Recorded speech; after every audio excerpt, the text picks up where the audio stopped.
Hello everyone, welcome to your history class. We are doing 7th chapter of 11th history. The name of the chapter is changing culture traditions, बदलती हुई सांस्कृतिक परंपराएं.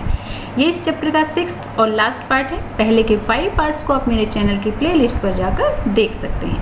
आज हम पढ़ने वाले हैं द कोपरनिकस रेवोल्यूशन के बारे में और द यूनिवर्स स्टडीज, यूनिवर्स की जो स्टडी हुई उसके बारे में. तो चलिए स्टार्ट करते हैं.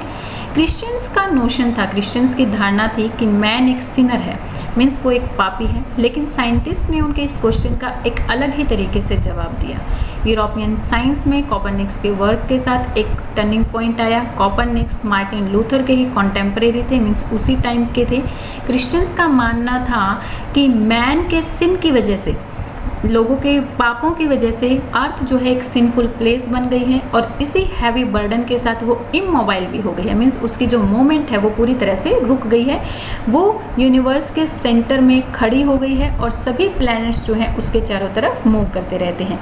लेकिन कोपरनिकस ने जब इन प्लैनेट्स को ध्यान से स्टडी किया तो उन्होंने पाया अर्थ के साथ इंक्लूडिंग अर्थ सभी जो प्लैनेट्स हैं वो सन के चारों तरफ चक्कर लगाते रहते हैं. वो एक डिवोटी क्रिश्चियन थे और वो डरते थे कि अगर उन्होंने अपने इन धारणाओं के बारे में, अपने इन रिसर्च के बारे में लोगों को बताया तो लोग जो है उनका जरूर विरोध करेंगे. इसीलिए उन्होंने अपनी मैन्युस्क्रिप्ट्स द रिवोल्यूशनिबस को भी उन्होंने प्रिंट नहीं करवाया था. बट जब वो डेथ बेड पर थे, यानी कि मरने वाले थे, तो उन्होंने अपने एक फॉलोवर जोसिम रिटिक्स को वो अपनी मैन्युस्क्रिप्ट सौंप दी. जोसिम रिटिक्स ने उनके मैन्युस्क्रिप्ट को प्रिंट करवाया. लोगों को उनके विचार ग्रहण करने में बहुत ज़्यादा टाइम लग गया था, इवन हाफ सेंचुरी से भी ज़्यादा टाइम लगा. लेकिन हाफ सेंचुरी के बाद कुछ एस्ट्रोनॉट्स जैसे कि जॉनसन केपलर और गैलीलियो गैली ने अपनी बुकों के द्वारा, अपनी बुक्स के द्वारा हेवन और अर्थ का जो डिफरेंस था उसको ख़त्म कर दिया था. केपलर ने अपनी बुक किस्मोग्राफिकल मिस्ट्री में कोपरनिकस की धारणा को प्लेस दिया, उनको माना और उन्होंने लोगों को बताया कि सन के चारों तरफ ही सभी प्लैनेट्स मूव करते रहते हैं और वो एक सर्कल मोशन में नहीं बल्कि ओवल शेप में एक फिक्स पाथ पर मूव करते रहते हैं. ओके, इसी के साथ गैलीलियो गैली ने अपनी बुक द मोशन में अर्थ के मोशन के बारे में बताया. लेकिन साइंस में उस टाइम पर साइंस जो है उस टाइम पर अपने क्लाइमेक्स पर पहुंची जब न्यूटन ने ग्रेविटेशनल फोर्स के बारे में लोगों को बताया था. रीडिंग द यूनिवर्स का पढ़ना. गैलीलियो गैली ने रिमार्क किया था कि जो बाइबल का लाइट का जो रोड है वो हमें हेवन के रास्ते के बारे में तो बताता है, लेकिन ये नहीं बताता कि हेवन स्वर्ग में किस तरह से काम किया जाता है. इन थिंकर्स ने बताया कि जो नॉलेज और बिलीफ है वो दोनों अलग अलग हैं. नॉलेज ऑब्जर्वेशन और एक्सपेरिमेंट के ऊपर काम करती है. इन साइंटिस्ट ने इन एक्सपेरिमेंट्स को बढ़ाना शुरू कर दिया था और इन एक्सपेरिमेंट्स के बढ़ाने के साथ उन्होंने फिजिक्स, केमिस्ट्री, बायोलॉजी में अपने इन्वेस्टिगेट को और भी ज़्यादा बढ़ाना शुरू कर दिया था. हिस्टोरियंस ने इसको एक नया लेबल दिया. उन्होंने कहा कि जो नॉलेज है वो मैन और नेचर के लिए एक जो है साइंटिफिक रेवोल्यूशन है. ओके, जो नॉन बिलीवर्स थे, मीन्स ऐसे लोग जो भगवान को नहीं मानते थे, उन्होंने क्रिएटर भगवान की जगह अब नेचर को बना दिया था. पहले क्या नोशन था कि भगवान ही सभी चीज़ों का क्रिएटर है, लेकिन जो नॉन बिलीवर्स थे अब इन्होंने बिलीव करना शुरू कर दिया था कि हर एक चीज़ को नेचर ही क्रिएट करता है. इवन ऐसे लोग जो भगवान में विश्वास करते थे उन्होंने भी अपनी एक अलग थिंकिंग, अलग बिलीफ अपनाना शुरू कर दिया था कि भगवान हमसे बहुत ज़्यादा दूरी पर है और वो हमारे मटेरियल वर्ल्ड को रेगुलेट नहीं करता है. इन साइंटिफिक जो आइडियाज़ थे इनको बहुत ज़्यादा पॉपुलराइज किया गया. इनको बहुत ज़्यादा पॉपुलर करने के लिए कई यूनिवर्सिटीज़ ने भी नए नए पार्ट्स को एस्टेब्लिश करना शुरू कर दिया था, जैसे कि द पेरिस एकेडमी, जिसको कि 1670 में एस्टेब्लिश किया गया था, और रॉयल सोसाइटी लंदन, इसको 1662 में एस्टेब्लिश किया गया था. इन दोनों का मोटो था कि नेचर, जो ये नेचुरल नॉलेज है, ज़्यादा से ज़्यादा लोगों तक इसको पहुंचाया जाए. इसीलिए यहाँ पर बहुत सारे एक्सपेरिमेंट्स को कंडक्ट किया जाता था लोगों को दिखाने के लिए और बहुत सारे लेक्चर्स को भी हेल्ड किया जाता था लोगों के लिए. Next is was there a European renaissance in 14th century? क्या 14th सेंचुरी में सच में यूरोप में न्यू बर्थ रीबर्थ हुआ था? क्या रेनेसेंस वहाँ पर आया था? तो चलिए अब रेनेसेंस के कॉन्सेप्ट को कंसिडर करते हैं, उसके बारे में समझते हैं। क्या सच में हम इस पीरियड को पास्ट के साथ एक ब्रेक और रोमन और ग्रीक ट्रेडिशन का रीबर्थ समझे? क्या इससे पहले के पीरियड जो कि 12th और 13th सेंचुरी के थे वो सच में डार्कनेस का एक टाइम था? वो क्या सच में डार्क एजेस थे?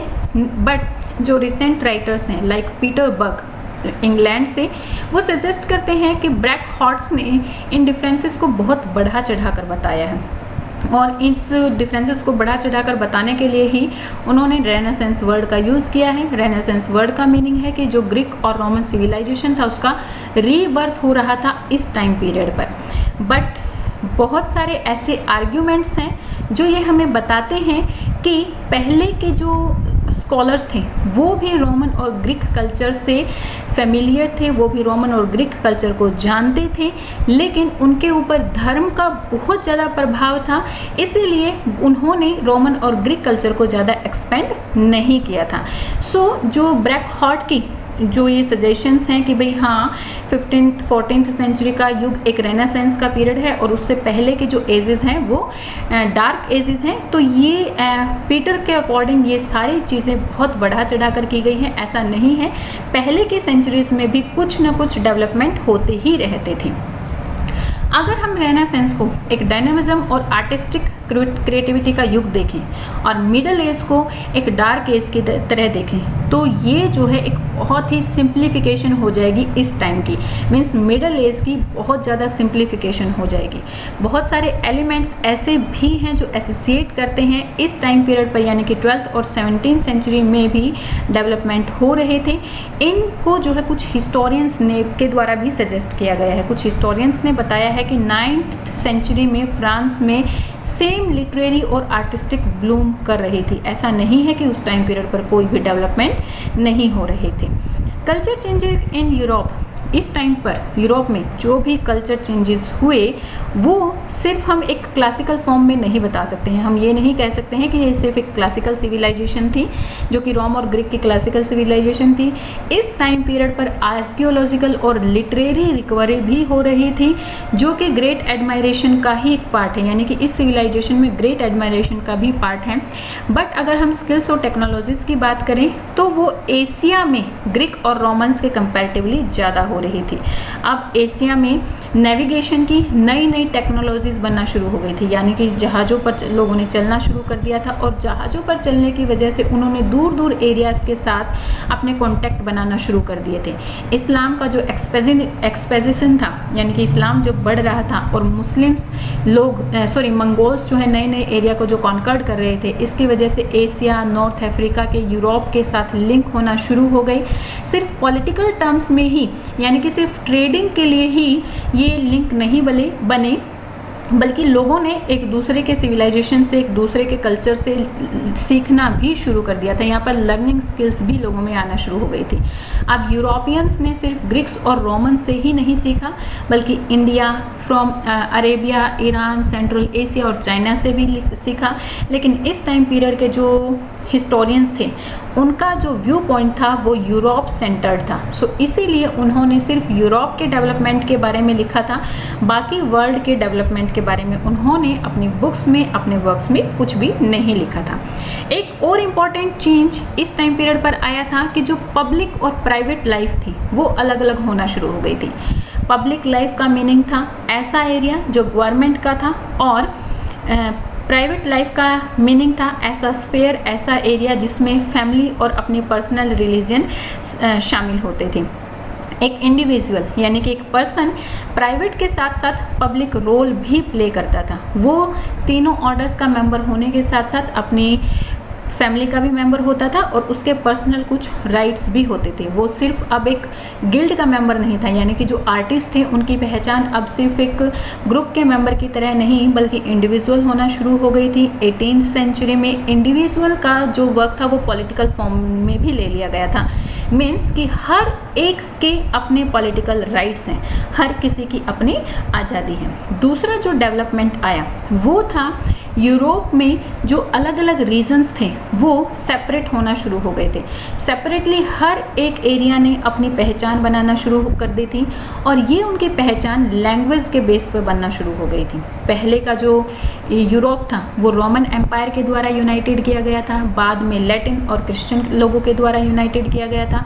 बट अब धीरे धीरे यूरोप में नए नए स्टेट्स बनना शुरू हो गए थे और हर एक स्टेट की अपनी एक लैंग्वेज थी और इन्होंने एक दूसरे के साथ भी अपने रिलेशंस बनाना शुरू कर दिए थे। सो ये हमारा चैप्टर आज यहाँ पर कंप्लीट होता है। आई होप आपको चैप्टर के सभी पार्ट्स बहुत अच्छे से समझ में आ गए होंगे। Tell me in comment section. अगर आपको लगते हैं कि मेरे सेशंस आपके लिए यूजफुल हैं तो then give me a thumbs up and subscribe my channel for new updates. और मेरे वीडियोस को अपने फ्रेंड्स के साथ ज़्यादा से ज़्यादा शेयर भी कीजिए। Okay, thank you, bye bye, keep